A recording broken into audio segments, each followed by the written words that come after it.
Estamos de volta com o Agro Record e esse é o momento em que tradicionalmente você confere as cotações dos produtos agropecuários. Caneta e papel na mão. Anote aí.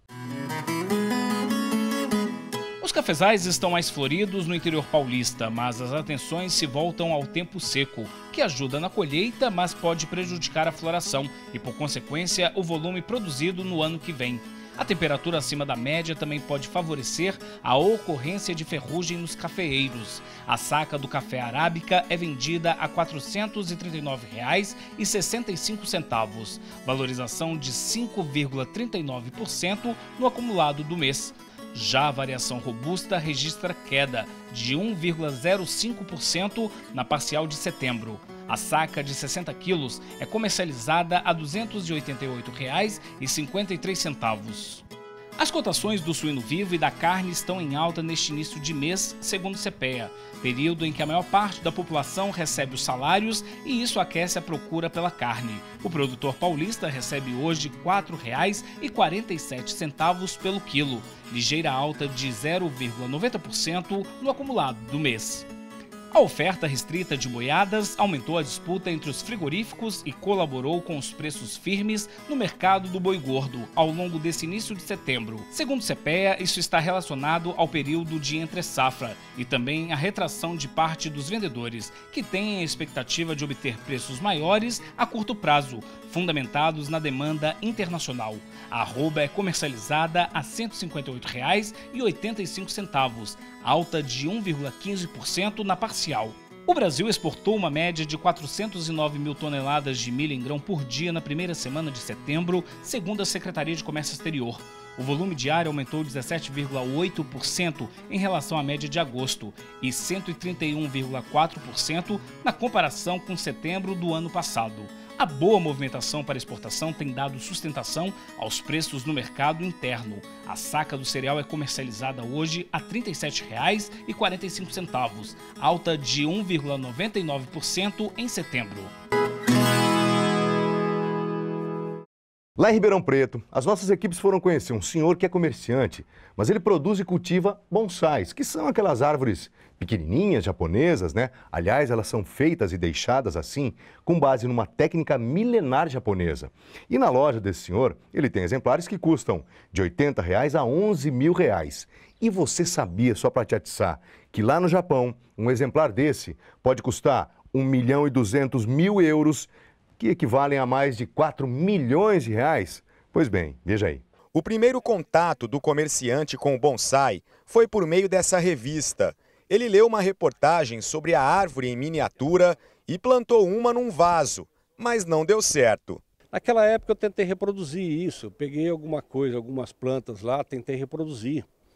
Mas não conseguia, porque eu usava a terra comum do chão, essas plantas até chegaram a brotar e depois morreram. Depois de alguns anos, com a chegada da internet, começou a pesquisar sobre bonsai e resolveu plantar de novo. Através disso daí, 15 anos atrás, eu comecei a fazer e aí deu certo. Atualmente, o Nabuco, como é conhecido por causa do sobrenome, tem 3.000 plantas e 500 estão prontas para ser vendidas.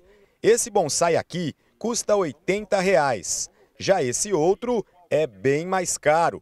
Sabe quanto? Chuta! Se você disse R$ 11 mil, acertou. Uma planta bem formada, que já está com 25 anos, coisa e tal, ela demorou 1/3 de uma vida de uma pessoa para ser formada. Então, quer dizer, isso tem que ser valorizado. E se você pegar também esse valor, dividir por 25 anos e dividir por mês, você vai ver que o valor por mês é irrisório. A planta varia. Isso a nível de Brasil, aqui é nível nosso, aqui que praticamente é um nível, nós estamos num nível assim iniciante, começando, tá? Estamos aprendendo. Tem plantas no Japão que foram vendidas por € 1.200.000. Segundo os apaixonados por bonsai, 90% dos colecionadores se interessam pela planta depois de assistirem ao filme Karate Kid, que conta a história de um jovem que deseja aprender karatê com um mestre que transforma as aulas em lições de vida. Em uma das cenas, o Sr. Miyagi, o professor, ensina o aluno Daniel San a podar um bonsai. João Paulo viu o filme quando era garoto e pegou gosto pelo bonsai. Grande parte, observando a planta, teve o interesse de saber o que era, de buscar os ensinamentos, saber um pouco mais sobre aquilo, né? O filme ajudou bastante, sim. Diego também se interessou pelo bonsai por causa do filme e virou um colecionador. Eu descobri o bonsai pelo filme do Karate Kid, né? E ultimamente, com essa vida de estresse de escritório, foi uma busca de um novo hobby, né? Buscar trazer um pouquinho de verde para a nossa vida, né? O bonsai é uma árvore em miniatura.